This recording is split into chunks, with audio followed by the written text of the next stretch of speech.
Now it's time to welcome our next guest, Tommy Brown.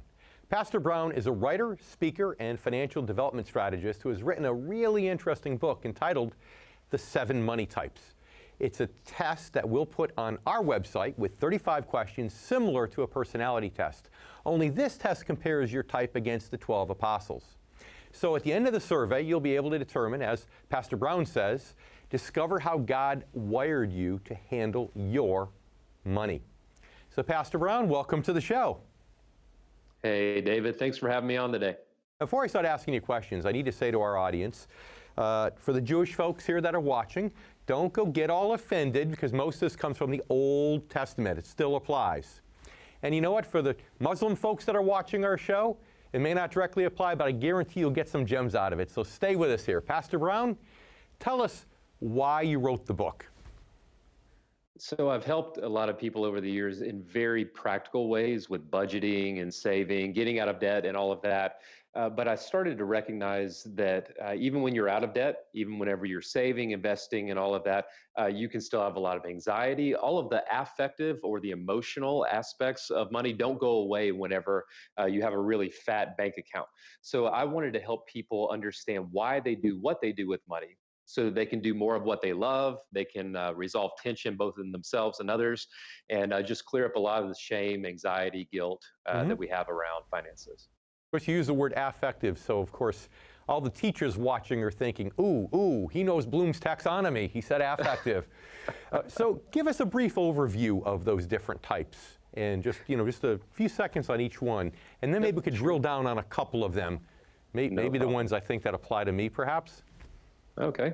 All right. So there are 7 types, and each one is based on a figure from the Old Testament.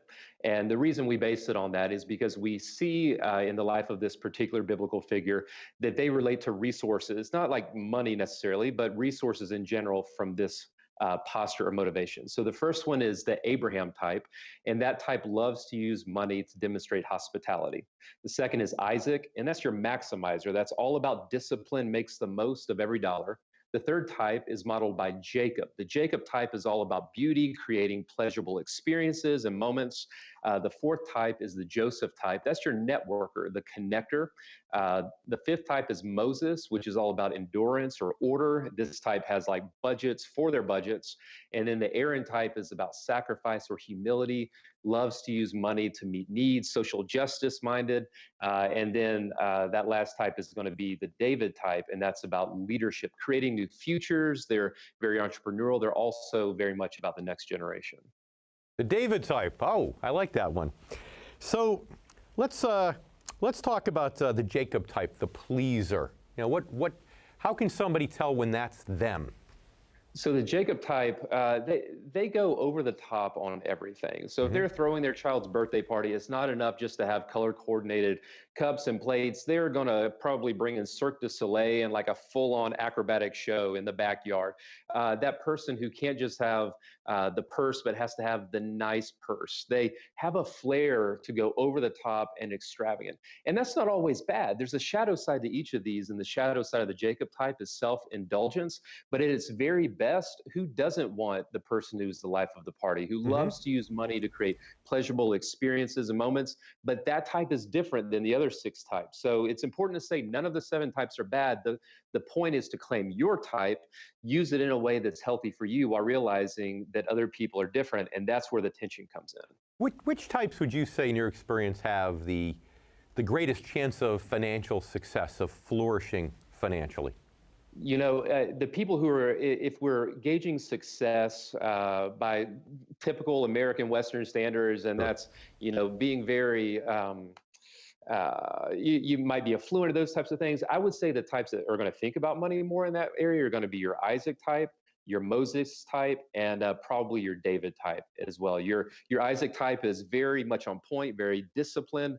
Your Moses type is very ordered. Your David type is always creating new futures with money. So entrepreneurial in that end. That's great. You know, when we get back in just a moment, we're going to talk about some of the other types. And if you find that you fall into some of the other 4 characteristics, then what you can do to kind of keep yourself in check and make sure that it doesn't really sabotage your own retirement. So stay with us. And you stay with us also, our Income Generation viewers. We have a lot more from Pastor Brown when we come back. We'll be right back here on the Income Generation.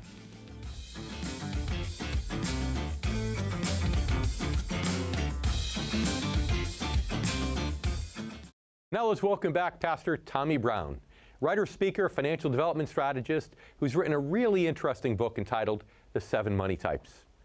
Pastor Brown, thanks for sticking around. Hey, I appreciate it, Dave. We're having a good time. Absolutely. So I took some notes here as you were talking, and you talked a lot about the Jacob, for example. It seems to me that Jacob and Abraham are similar in some ways. Am I missing something, or would that be a good analysis? You're exactly right. So the Abraham type loves to use resources to make other people feel special or noticed. They're very free-flowing, very others-centered. Your Jacob type can be that way as well. They're always thinking about how to bring things to life. They're always scanning the crowd, a little bit of a performer in there, maybe even some artistic tendencies. Your Aaron type down the line as well is also very others-centered, but there's a difference there. So your Abraham type is about hospitality. Your Jacob type is about beauty. Your Aaron type is about meeting needs, about sacrifice. So really what we're doing is pulling back the layers and saying, what motivates me? So any type can be generous, but what am I trying to accomplish? What gives me life? What gives me energy? And so again, as you said at the onset of this, if you don't ascribe to any particular religious system or belief, that's fine. You're still going to recognize these types, these motivations in yourself or perhaps in your partner. So in those cases, some of the things we mentioned, Abraham, Jacob, what do you do if you read your book, you take the test, and you say, uh-oh, that's me. It's not one of the 3 that Pastor Brown said on television gave me the highest chance of the Western world type definition of financial success. Then what can I do about it? Yeah, so we're wanting not just to go after the typical definition of success. What I'm most concerned about is a holistic sense of financial well-being, so that I'm using money in a way that aligns with my deepest sense of values and joy. And a lot of people look at the Isaac types, the Moses types, your David types, and they're like, that's the best one, and then the rest of them feel a lot of shame about it, and a lot of times they get stuck. So once you find your type, whichever type that you are, the first thing to say is, okay, this is good. How can I gain self-understanding? How can I become aware of some of my tendencies? So for example, let's go to the Abraham type who loves to use money for hospitality. That type is going to spend money on hosting and giving gifts more than any other type in their budget. So they're going to have to be aware of that so they don't blow the budget. The shadow side of the Abraham type is self-reliance or self-sufficiency. They give and give and give, but they have a hard time receiving. So this is really about formation, growth, and development so that I can lean into what gives me joy, and I can make sure that I'm growing in the shadow side area, not trying to grow the shadow side, but growing in that area. So half of it is just really knowing yourself, as Socrates says, know thyself, and knowing things that could hurt you and making sure that if you're a giver, you don't give so much that you have nothing left, keeping it in check. Good point. We'll be right back. You can stay with us for one more segment, correct? Yes, sir. All right, I love it. And you stay with us too. We'll have a lot more from Pastor Brown here on the Income Generation.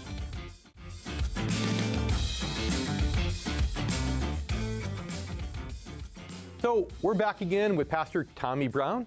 So we've talked about several of the types. One thing we haven't talked about yet is the networker, Joseph. What do you mean by networker?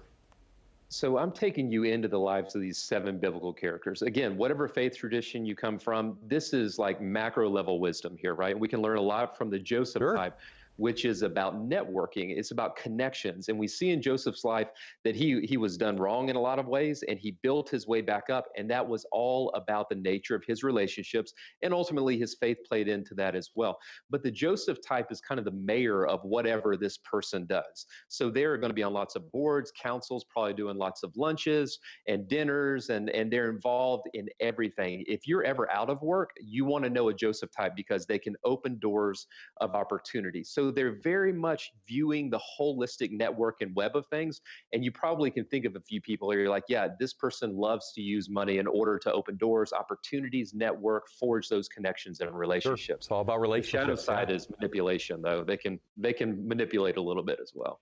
So tell me, the ones that have the highest probability, mathematically speaking, of having that Western definition of financial success. You know, the ones, the Isaacs, the Moses, the Davids. Do you share concerns in the book about perhaps they're focusing so much on that they don't enjoy life enough, they don't have fulfilling of enough life, and if so, then what do they need to do to become more balanced in that way? You really nailed it, David. And so the Isaac type, that virtue that they bring or that strength that they bring is discipline, maximization. But the shadow side is fear. And because they can be fearful about the financial future, they tend to be a little bit miserly, greedy, utilitarian. And so I want that Isaac type to lighten up a little bit. Enjoy life. Go ahead and buy the $10 frozen yogurt that you know is a waste of your money, and live life to the full while you're at it. Your David types as well, they live so much in the future that sometimes they forget just to enjoy who they are, what they are, and they so identify their personal identity with their work that whenever their work isn't going well or they don't have something new on the horizon, then they just are like, what am I doing? What's going on? And so I walk each of the types through some growth exercises in the book, how to improve upon that shadow side, how to relate to other people who have different types as well. So we're all about formation, about growth, so that when we understand why we do what we do with money, we can change how we handle money. That's great. I think it's poetic then that my mom and dad chose the name David for me, because my ears are getting hot when you're describing David. So where can our audience find your book? You can pick it up on any of the online outlets and in your local bookstore as well. It's available on Kindle, in paperback, and also on Audible. And they can also take the quiz. You mentioned it'll be available, a link on your website, or it's on my website as well, TommyBrown.com. And our quiz will be on the incomegeneration.com website. That's the incomegeneration.com. Pastor Brown, thank you so much. David, it's been a pleasure. We've had a good time. Thank you. We'll be back after this important message on the income generation.